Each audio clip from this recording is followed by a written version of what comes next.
So I'm going to talk just briefly about what the current situation with computers in general practice is, then talk about some more recent developments, a bit about how we got those developments and what's sort of driving this forward, and then see if we can learn some lessons from this. So, like in many countries, GPs are using computers. Most GPs are, and this has been true for several years now, where most GPs have computers on their desks, and it works reasonably well. One of the major problems, though, with having the computer on the desk is that if a patient transfers to another practice, you can't, in most cases, unless that by chance the other practice is using the identical clinical software, you can't send the record on with the patient. You actually have to print it out, and the other practice has to scan it in. So that part of the computer on the desk doesn't work too well, but otherwise we can get through the day quite all right. In terms of connecting with the outside world, some things are working very well. We certainly get pathology and radiology results easily. Nowadays, probably the last 2 or 3 years, we can actually see the X-rays themselves come up on our screen, so that very uncommonly now the X-rays are printed out by the radiology labs. They're usually sent to us by secure email. Some of the specialists, perhaps 50% or so, are sending us letters via email, which is very handy, because otherwise the other 50% have to be scanned in. So we have a person who's employed by the practice to do the scanning. Every now and again it gets scanned to the wrong patient. So we're looking forward to when more and more specialists are sending their correspondence via email. Hospitals are just starting to send it in that way, but that's not widespread as yet. While we're very enthusiastic about specialists sending their letters by email, we're not very good at sending it out by email. It's a bit more complicated.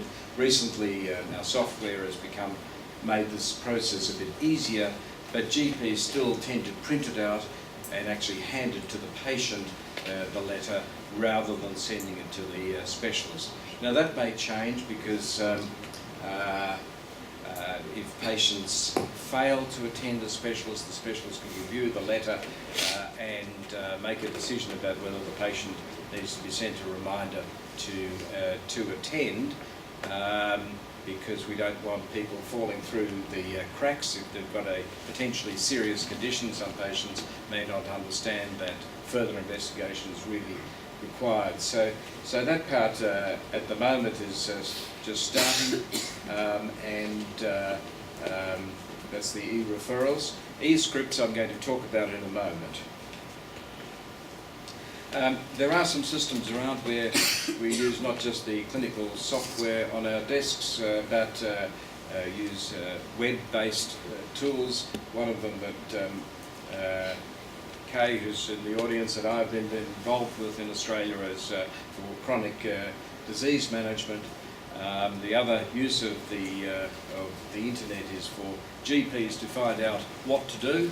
And a survey was conducted on this several years ago, and it was found that good old Google is the preferred search tool for GPs. Using evidence databases and higher search skills is something beyond the current crop of GPs, although certainly it's being taught at an undergraduate level. The other sorts of things that are being done sporadically are practices looking at their own data, using data extraction tools which work with at least the majority of clinical software, but not all of them, and particularly if there are government-funded programs such as the collaboratives, where GPs or practices can opt into this, then practices are interested in looking at their data. If they're not in some sort of government-funded program and they're just are able to look at their own data, interest tends to drop away, and that's certainly what happened in our practice, where enthusiasm waned once we dropped out of the local collaboratives program, and you just get on with your work and don't bother about looking at your data, unless it's going to be mandated by the government, as in Denmark. So, I want to talk about where GPs are being led to or pushed to.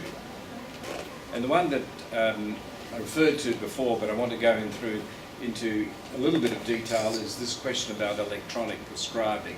I'll again give you an example from my own practice, where we had a government-funded educational officer come to speak to us one day and told us about our electronic prescribing.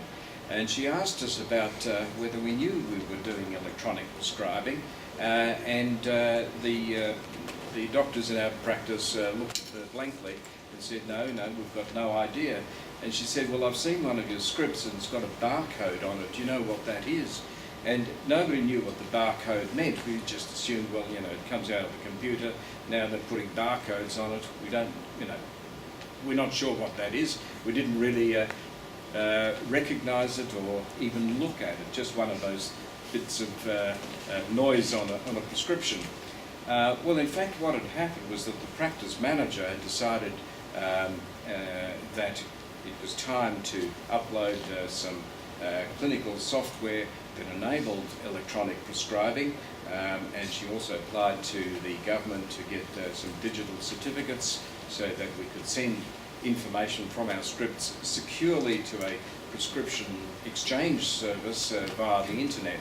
And that doctors, when they were doing their ordinary prescribing, didn't realise that all of this was actually happening because the system had been enabled in the background, as it were.